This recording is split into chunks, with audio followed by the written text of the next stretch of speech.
The bullet that killed Private Morrison traveled faster than sound, which meant he never heard the shot that ended his life. He was standing near the command tent, holding a cup of tea that was already turning cold in the Korean winter, when his body dropped into the snow. The men around him did not react for 3 full seconds. They had not heard the rifle crack yet. When it finally reached them, a flat, distant snap echoing off the frozen mountains, they knew the Chinese sniper had fired from beyond 800 yards. No British rifle could answer at that range. Sergeant Thomas Birch stood at the edge of the camp and watched the medics carry Morrison's body away. This was the 4th man lost to enemy snipers in 9 days. All of them had been killed from distances that seemed impossible. The Chinese marksmen had found high ground in the Imjin River Valley, positions that overlooked every British movement, and they were picking off officers and radio operators with terrible patience. The standard Lee Enfield rifles that British soldiers carried could not reach them. The newer American M1 Garand jammed in the brutal cold, their gas-operated systems freezing when temperatures dropped below zero. The enemy snipers operated without answer, and men kept dying. Birch was 43 years old, recalled to service when the Korean War began. He had fought in Italy during the last war, had watched men die in the mountains around Monte Cassino, and had sworn he would never let soldiers under his care fall without a fight. Now that oath felt like mockery. He had requested counter-sniper operations 3 times. Each request was denied. Headquarters said there were no rifles capable of matching the Chinese range. They said to keep heads down and wait for artillery support. But artillery could not hit snipers who moved after every shot, and keeping heads down meant abandoning patrols, supply runs, and any hope of holding the valley. That night, Birch could not sleep.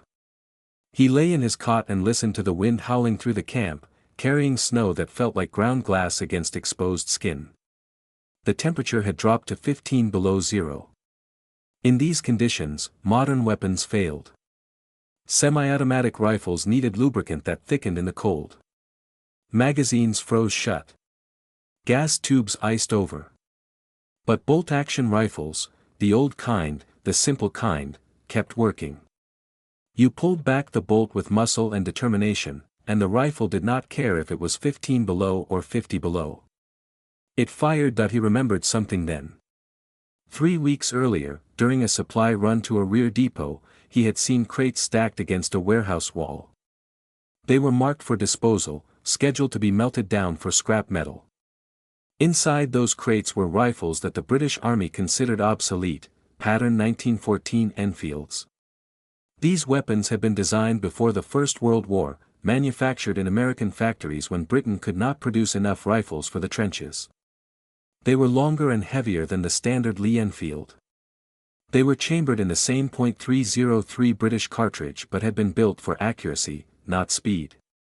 Competitive shooters had used them. Snipers had carried them through 2 world wars. Their effective range stretched beyond 1,000 yards, farther than any rifle currently in service in Korea. At dawn, Birch walked to the command tent and requested permission to requisition the old rifles. Major Hendricks looked at him as though he had lost his mind. Those rifles were 30 years old, the major said. Museum pieces. Relics of a war that their fathers had fought.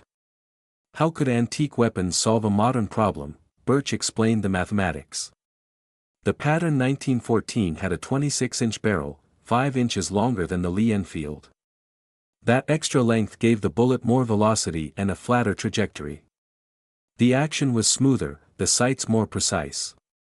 In the hands of a trained marksman, the P-14 could reach targets at 1,100 yards with consistent accuracy. Nothing else in the British inventory could match that performance. The Chinese snipers had range because they had chosen their weapons for range. The British needed to do the same. Major Hendricks was silent for a long moment. Outside, the wind carried the sound of another rifle shot, distant, flat, final. Someone screamed for a medic. Send the request, Hendricks said. 4 days later, a truck arrived carrying 12 wooden crates packed with straw and cosmoline grease. Birch opened the first crate and lifted out a pattern 1914 rifle. The wood stock was dark with age, scarred by decades of use. The metal was cold enough to burn his fingers through his gloves. The rifle weighed nearly 10 pounds, almost 2 pounds heavier than the Lee Enfield. It felt like holding history. Young soldiers gathered to watch. One private laughed and asked if they were going to fight with swords next. Birch did not answer. He worked the bolt, feeling the smooth action, the precise lockup of metal against metal. He raised the rifle to his shoulder and sighted through the aperture rear sight. Somewhere in the mountains, a Chinese sniper was waiting for his next target. He did not know that the rules had just changed. The first time Danny Webb looked through the scope mounted on the pattern 1914, he saw a frozen world stretched out like a painting, white mountains, black trees, gray sky, and somewhere in that painting, men who wanted to kill him. He was 22 years old, a former gamekeeper from Yorkshire who had joined the army because his father's estate could no longer afford to employ him. He had spent his youth shooting rabbits and deer. He had never shot a man. The thought of it made his hands shake in ways that the cold could not explain. Sergeant Birch had selected 3 men from the battalion to form his sniper team. Webb was chosen for his marksmanship scores, the highest in the unit. Private James Okonkwo was chosen for his patience. He was a Nigerian volunteer who had grown up hunting in the forests near Lagos, where waiting was survival. He could lie motionless for hours without complaint, breathing slowly, watching. Lance Corporal Michael Chen was chosen for his rage. His sister had been killed in a mortar attack 2 months earlier, and the grief had transformed into something cold and sharp. He wanted to kill, and Birch believed that desire could be shaped into precision. Training began before dawn and continued until the men could no longer feel their fingers. Birch taught them things that no modern manual contained. He showed them how to read wind by watching snow drift across open ground, how each gust bent the flakes at angles that revealed speed and direction. He taught them to judge distance by sound, the delay between a rifle's muzzle flash and the crack of its report, 1 second for every 300 yards. He made them hold their breath until their lungs burned, then fire at the moment between heartbeats when the body was completely still. The pattern 1914 could shoot farther than any rifle they had ever held, but only if the shooter became worthy of it. The rifles themselves demanded respect. Unlike the Lee Enfield's 10-round detachable magazine, the P-14 used a 5-round internal magazine loaded with stripper clips. This meant fewer shots before reloading, which meant every shot had to count. The weight required strong arms and steady shoulders. The length made movement through brush and trenches difficult. But when Webb fired his first practice round at a target 800 yards away, the bullet struck within 2 inches of center. At that distance, a Lee Enfield would have scattered shots across a circle measured in feet, not inches. The pattern 1914 was a different kind of weapon, slow, heavy, unforgiving, and devastatingly accurate. After 2 weeks of training, Birch declared them ready for their first mission. Intelligence had identified a Chinese observation post on a ridge overlooking the main supply route. Enemy spotters there were calling in mortar fire that had destroyed 3 convoys in 5 days. The team would infiltrate at night, establish a position before dawn, and eliminate the spotters when they emerged. They moved through the darkness like ghosts, crawling through snow that soaked through their white camouflage smocks and froze against their skin. Okonkwo led the way, his eyes adjusted to the darkness, finding paths between patrols. Chen carried the heavy rifle, refusing to let anyone else touch it. Webb followed, his heart pounding so loudly he was certain the enemy could hear it. They reached their position as the first gray light touched the eastern sky. The Chinese observation post was 900 yards away, a cluster of sandbags and timber barely visible against the snow. 2 figures emerged as the sun rose, stretching, stamping their feet against the cold. Webb settled behind the rifle. He found the first target in his scope, a man holding binoculars, scanning the valley below. The crosshairs rested on the man's chest. Birch whispered the adjustments. 2 clicks right for wind. 1 click up for elevation. Webb made the corrections. His finger touched the trigger. The man in the scope lowered his binoculars and turned to speak to his companion. He was young. He was smiling. Webb could not fire, his finger would not move. The man in the scope was not a deer or a rabbit. He was a person with a face and a voice and probably a family somewhere who would never see him again. The second of hesitation stretched into 2, then 5. The Chinese spotter turned and disappeared behind the sandbags. The moment was gone. Chen cursed under his breath. Okonkwo said nothing. Birch's face remained expressionless, but his eyes were heavy with understanding. They withdrew before the enemy could locate them, crawling back through the snow as the sun climbed higher, and by the time they reached friendly lines, Webb still had not spoken a word. He had failed. Men would die because of his weakness. The rifle had been ready. The shot had been perfect. But the shooter had not been able to become what the mission required. That night, alone in his tent, Webb stared at the pattern 1914 leaning against the wall. The rifle waited. It did not judge.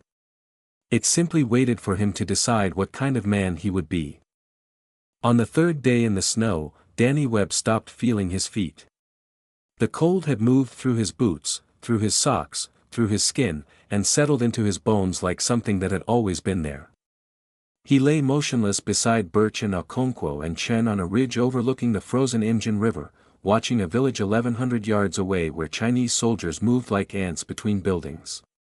Somewhere in that village was Colonel Han Weiman, the officer responsible for coordinating enemy sniper operations across the entire sector.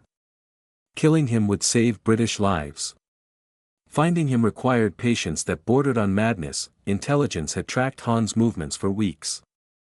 He never stayed in one location for more than 6 hours. He traveled with guards who checked every building before he entered. Artillery could not touch him because he moved before shells could be called in. The only weapon that could reach him was a rifle fired by a man willing to wait. The team had crawled into position before dawn 3 days ago, moving so slowly that it took 4 hours to cover the final 200 yards. They wore white smocks over their uniforms and covered their faces with strips of cloth. Their rifles were wrapped in white tape. From a distance, they looked like lumps of snow. Up close, they looked like men slowly dying from exposure. They ate frozen rations that tasted like cardboard. They urinated into bottles because standing would reveal their position. They did not speak except in whispers, and even whispers felt dangerous. Chinese patrols passed within 50 yards twice. Once, a soldier stopped and stared directly at their position, his eyes narrowing. Webb held his breath for so long that darkness crept into the edges of his vision. The soldier eventually moved on. Webb exhaled and felt ice crack on his lips. On the second night, Chen almost compromised the mission. A Chinese soldier walking below their position was wearing a watch that glinted in the moonlight, a Western watch, the kind that might have been taken from a dead Commonwealth soldier. Chen believed it was his sister's watch, taken from her body after the mortar attack. He began to move, reaching for his knife, before Birch's hand clamped down on his arm with enough force to leave bruises. Chen froze. The soldier passed. Later, when they could speak, Birch told Chen that grief was a weapon only if he controlled it. If it controlled him, it was a death sentence for everyone. On the fourth morning, Colonel Han appeared. Webb saw him through the scope, a thin man in a heavy coat, walking between 2 guards toward a building at the village's edge. The distance was 1,130 yards, measured by Birch using the reticle markings. At that range, the bullet would travel for nearly 2 seconds, dropping almost 40 feet during its flight. The wind was shifting, gusting from the northeast at 8 miles per hour with stronger bursts that bent the smoke rising from village chimneys. The light was fading as clouds moved in from the mountains.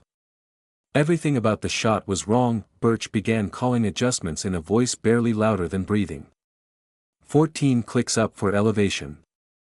6 clicks right for wind. Webb dialed the scope, hearing each click like a heartbeat. The pattern 1914's aperture sight had been replaced with a telescopic sight during the last war, a modification that gave the rifle reach beyond what its designers had imagined. But no sight could compensate for trembling hands or a divided mind. Webb found Han in the crosshairs. The colonel was 43 years old, the same age as Birch. He had a narrow face and wire-rimmed glasses. He was speaking to one of his guards, gesturing toward the mountains. perhaps discussing the positions where his snipers watched British movements. In 2 seconds, if the bullet flew true, those glasses would be shattered and those discussions would end forever. The trigger of the pattern 1914 required 4 pounds of pressure. Webb had pulled it thousands of times in practice. His finger knew the exact moment when resistance would give way to release. But his mind kept showing him the first target he had failed to shoot, the young spotter with the smile, the person who became a body only when someone decided to make him one. Han reached for the door of the building. In 5 seconds, he would be inside and the chance would be lost. Webb thought about Morrison, dead in the snow with a cup of cold tea at his feet. He thought about the convoys destroyed by mortar fire called in by spotters. He thought about the men who would die tomorrow and the day after if the snipers kept operating without command. He exhaled. His heartbeat slowed. Between one beat and the next, in the stillness that separated life from death, he pulled the trigger. The rifle roared. The recoil drove into his shoulder. The muzzle flash was blinding. 1130 yards away, nearly 2 seconds later, Colonel Han Weyman took his third step toward the door and then stopped taking steps forever. Spring came to Korea like a thief, stealing the snow in patches, revealing mud and rock and the frozen bodies of men who had died during the winter and been buried by drifts. The Imjin River ran brown with meltwater. Birds returned to the valley, their songs strange and foreign after months of silence broken only by gunfire. In the command tent where officers planned operations that would kill and save lives in equal measure, Major Hendricks signed a commendation report for a sniper team that had eliminated a high-value target at a range previously considered impossible. Danny Webb did not attend the ceremony. He sat alone on a ridge above the camp, holding the pattern 1914 across his knees, watching the valley where he had become something new. The rifle was clean. He had spent 3 hours that morning removing every trace of carbon from the barrel, oiling every moving part, ensuring that the weapon was ready for whoever carried it next. He would not be carrying it.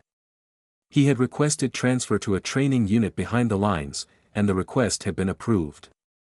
His war was over. Birch found him there as the sun began to set, painting the mountains in shades of orange and red that seemed too beautiful for a place where so many had died. The sergeant sat beside him without speaking. They had not spoken much since the shot. There was nothing to say that the silence did not already contain. Colonel Han's death had disrupted Chinese sniper operations for 3 weeks. During that time, no British officers were killed by long-range fire. Supply convoys moved without mortar attacks. Patrols returned intact. The mathematics of war had shifted by a single bullet fired from a rifle older than the men who fired it. Headquarters had requested that the pattern 1914 program be expanded. More rifles were being pulled from disposal depots. More snipers were being trained, but Webb could not train them. The man who had hesitated on his first mission was gone, replaced by someone who could calculate wind and distance and the exact moment when a human being became a target. That transformation had saved lives. It had also cost him something he could not name but felt missing whenever he looked at his own hands. He had learned to kill. He did not know if he could learn to stop. Okonkwo had accepted a position with the training program. His patience, his stillness, his ability to wait without complaint, these were gifts that could be taught to others. He would return to England when the war ended, carrying skills that would never be useful in civilian life but that might help other young men survive. He had escaped the poverty that had driven him to enlist, but he sometimes wondered if he had escaped into something worse. Chen had learned the truth about the watch 3 days after the mission. The Chinese soldier who wore it had not taken it from his sister. It was a common model, manufactured in Hong Kong, sold in markets across Asia. His sister's watch had been buried with her body, never recovered by the enemy.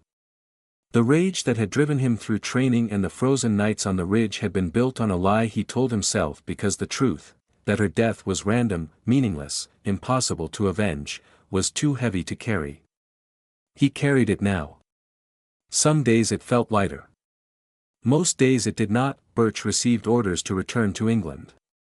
He was too old for combat, the army had decided, though they had not thought so when they needed bodies for Korea. He would finish his service behind a desk, writing reports about equipment and tactics. explaining to men who had never fired a shot why a 30-year-old rifle could outperform modern weapons at 1,000 yards. They would nod and take notes and forget everything he said until the next war, when young soldiers would die because no one remembered the lessons their fathers had learned. Before he left, Birch visited the supply depot one last time. More crates of pattern 1914 rifles sat against the walls, pulled from armories across Britain and the Commonwealth. Some dated from the First World War, their stocks dark with the grip of men long dead. Others were newer, manufactured during the Second World War when accuracy mattered more than rate of fire. All of them were scheduled for disposal once the Korean War ended. Scrap metal. Museum pieces. History. Birch wrote a recommendation that the rifles be preserved. He cited their performance in extreme cold, their accuracy at ranges beyond any standard infantry rifle, their reliability in conditions that destroyed modern weapons. He noted that conflicts would continue in mountains and deserts and jungles where long-range precision mattered more than volume of fire.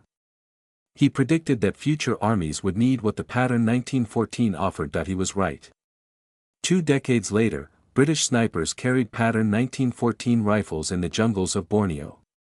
3 decades later, the design principles of the P-14, the long barrel, the smooth action, the precision sights, shaped a new generation of purpose-built sniper systems. The old rifle's DNA lived on in weapons that could reach targets at distances the original designers never imagined, but the men who carried it did not live forever. Webb returned to Yorkshire and never hunted again. Okonkwo settled in London and taught marksmanship to police officers who never knew about the frozen ridge where he had learned patience. Chen married, had children, and told them nothing about Korea except that he had served. Birch died in 1967, quietly, in a hospital bed far from any battlefield. Among his possessions was a single brass cartridge case, .303 British, fired from a pattern 1914 rifle on a winter morning in Korea. He had kept it for 16 years. He never told anyone why. Some weapons outlive the wars they were built for. Some lessons outlive the men who learned them. And sometimes, in the space between heartbeats, when the world holds its breath and a finger tightens on a trigger, the long reach of history touches the present and changes everything.